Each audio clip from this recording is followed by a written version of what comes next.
ஹாசினி, அந்த சோகமான செய்தி தற்போதுதான் கிடைக்கப்பட்டிருக்கிறது.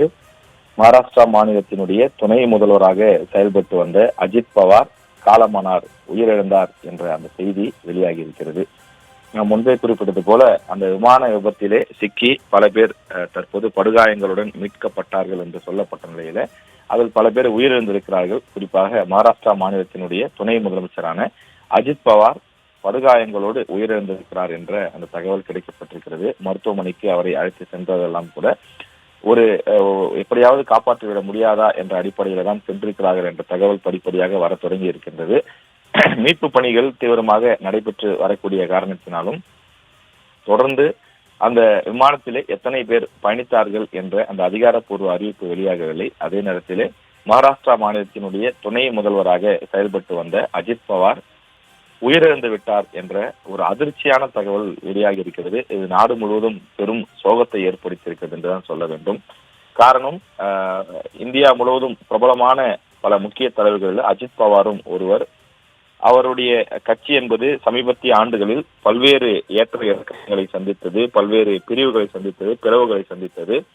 சரத்பவாருடன் அவருக்கு ஏற்பட்ட அந்த பிணக்கு காரணமாக தனியாக செயல்பட்டு வந்தார்கள். எனவே அந்த பிரச்சனையெல்லாம் முடிவுக்கு வந்து தற்போது அரசியல் ரீதியாக தற்போது நிலை பெற தொடங்கி இருந்த நிலையில தான் அவரது சொந்த தொகுதியாக பார்க்கப்படும் அந்த தொகுதி இருக்கக்கூடிய விமான நிலையத்திலே தான் இந்த அதிர்ச்சியான சம்பவமும் நடைபெற்றிருக்கின்றது. கிட்டத்தட்ட 6 முறைக்கு மேல் சட்டமன்ற உறுப்பினராக தேர்வு செய்யப்பட்டவர், நாடாளுமன்ற உறுப்பினராகவும் தேர்வு செய்யப்பட்டவர், மகாராஷ்டிராவில் பல்வேறு அரசியல் பதவிகளை பார்த்தவர் அஜித் பவார். அவர் தற்போது உயிரிழந்திருக்கிறார் என்ற தகவல் மகாராஷ்டிராவில் மட்டுமில்லாமல் நாடு முழுவதும் ஒரு பெரும் சோகத்தை ஏற்படுத்தியிருக்கின்றது.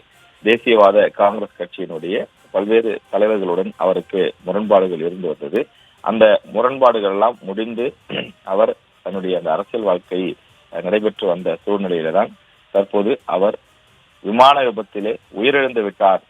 தொழில்நுட்ப கோளாறால் அவர் பயணித்த விமானம் வெடித்து சிதறியது. அதாவது தரை இறங்குவதற்கு முற்பட்ட போது தரை இறங்குவதிலே சிரமம் ஏற்பட்டது. அதனால் அந்த விமானம் சரியான ஓடுதளத்திலே ஓடாமல் வேறு இடத்திலே தரையிறங்கப்பட்டு அந்த தரை இறங்கப்பட்ட இடம் என்பதை நாம் திரையிலே பார்க்கின்றோம்.